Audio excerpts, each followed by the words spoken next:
5 minute है आपके पास? मुझे कुछ बात करनी है आपसे।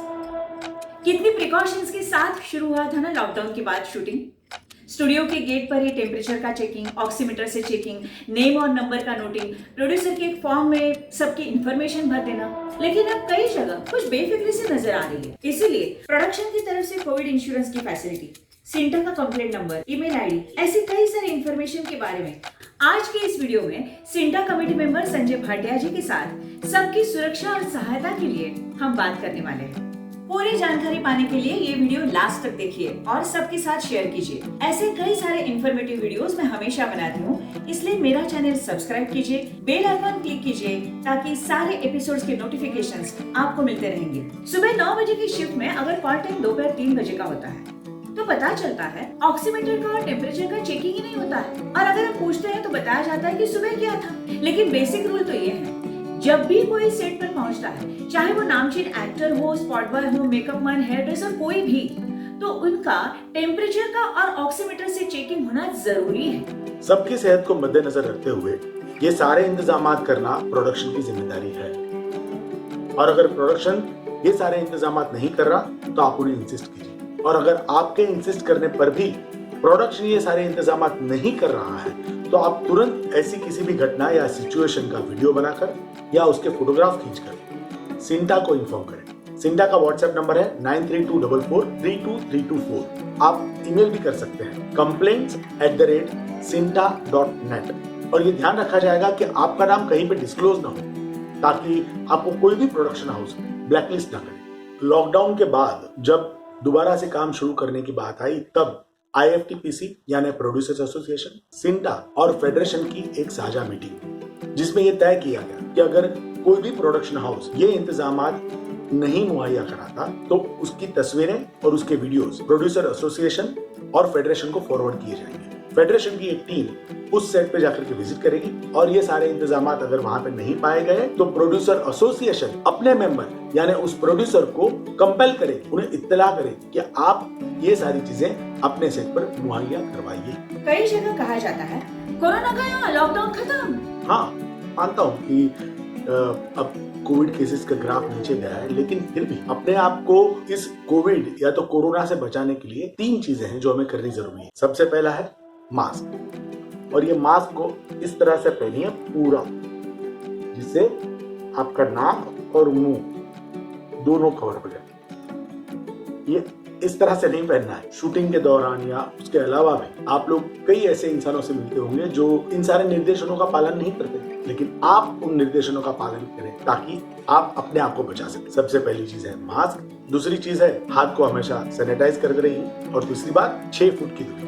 अरे हमने कितनी सारी प्रिकॉशंस ली थी, तभी भी हमें हो ही गया ना कोरोना। वो इतना बड़ा एक्टर, वो क्या लेता नहीं होगा क्या प्रिकॉशंस, लेकिन उसे भी हो गया ना कोरोना। सबको होने वाला एक ना एक दिन। गले में लटकता हुआ मास्क लेकर कई सारे लोग ऐसा कहते हैं। बिना मास्क पहने हुए कोई आता है और कहता है सुबह से पहना था, अब सफोकेशन हो रहा है। सरकारी निर्देशों के मुताबिक सभी ने सेट पर सारे समय मास्क पहन के रखना जरूरी है। एक्टर्स जब शॉट के लिए जाते हैं तो शॉट से जस्ट पहले उन्हें मास्क उतारने की परमिशन है। जैसे ही शॉट खत्म होता है उन्हें दोबारा अपने चेहरे पर मास्क लेना पड़ता है। एक मेकअप रूम में इस पेंडेमिक सिचुएशन में कितने आर्टिस्ट अलाउड हैं और उसके लिए क्या रूल्स हैं? ज्यादा से ज्यादा 3 लोग एक मेकअप रूम में बैठ सकते हैं, और मेकअप रूम उतना बड़ा हो कि एक साथ में 3 लोग सोशल डिस्टेंसिंग मेंटेन करते हुए बैठ सकें। शूटिंग के दौरान कम से कम 2 या 3 मास्क अपने साथ रखना जरूरी है, क्योंकि मास्क कभी कभी गंदा हो जाता है, खो जाता है, हम कहीं गलत जगह रख देते हैं, तो दोबारा उस मास्क को पहनना बहुत रिस्की है। मास्क को किसी के हाथ में थामना भी रिस्की है, इसीलिए अपने पाउच में किसी एक सेपरेट थैली में उसे रखना चाहिए। मास्क पहनने से पहले और निकालने के बाद हाथ सैनिटाइज करना जरूरी है, क्योंकि हो सकता है कि मास्क पर कोरोना वायरस हो। मास्क के स्ट्रिंग्स को पकड़कर ही मास्क लगाना चाहिए। घर से खाना लेकर जाना, खाने की थाली लेके जाना, चाय का कप लेके जाना सेफ है।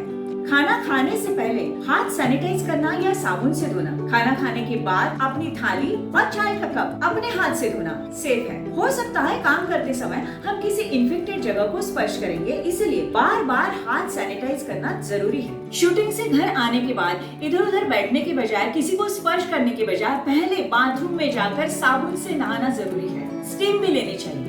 जो चीजें, जो बैग हम शूटिंग से घर लाए हैं उसे डिसइंफेक्ट करना जरूरी है। अगर 2-3 दिन शूटिंग नहीं है तो वो चीजें, वो बैग हम अलग रख सकते हैं, ताकि किसी कोरोना संक्रमित व्यक्ति का उसे स्पर्श हो गया हो तो हम कोरोना से बाधित होने की संभावना कम हो जाती है। सारे एक्टर्स और क्रू को प्रोडक्शन की तरफ से कोविड इंश्योरेंस देने का आदेश दिया गया है, जिसमें 2 लाख का कोविड कवरेज और 25 लाख का लाइफ कवरेज होता है। कई सारे प्रोडक्शन हाउसेस कॉन्ट्रैक्ट साइन करते वक्त एक डिक्लेरेशन फॉर्म पे साइन करवाते हैं, जिसमें ये लिखा गया होता है कि अगर शूटिंग के दौरान आपको कोविड या कोरोना हो जाता है तो वो प्रोडक्शन हाउस की जिम्मेदारी नहीं होगी। आप लोगों से गुजारिश है कि ऐसे किसी भी फॉर्म पर साइन न करें। ऐसे फॉर्म की फोटोग्राफ खींचकर इमीडिएटली सिंटा के व्हाट्सएप नंबर और सिंटा के ईमेल पर तुरंत फॉरवर्ड करें। सिंटा की ओर से आपकी कंप्लेंट दर्ज की जाएगी, उसे संबंधित प्रोड्यूसर एसोसिएशन को फॉरवर्ड की जाएगी और वो प्रोड्यूसर एसोसिएशन अपने मेंबर प्रोड्यूसर के खिलाफ एक्शन लेगी। अब तो कोरोना का नया वेरिएंट भी आ गया है। लॉकडाउन के दौरान कई सारी तकलीफों का सामना हमने किया है। अब फिर से वो नौबत ना आए, इसलिए हमें प्रिकॉशंस लेना जरूरी है। हमारी भलाई के लिए इतना तो हम कर सकते हैं।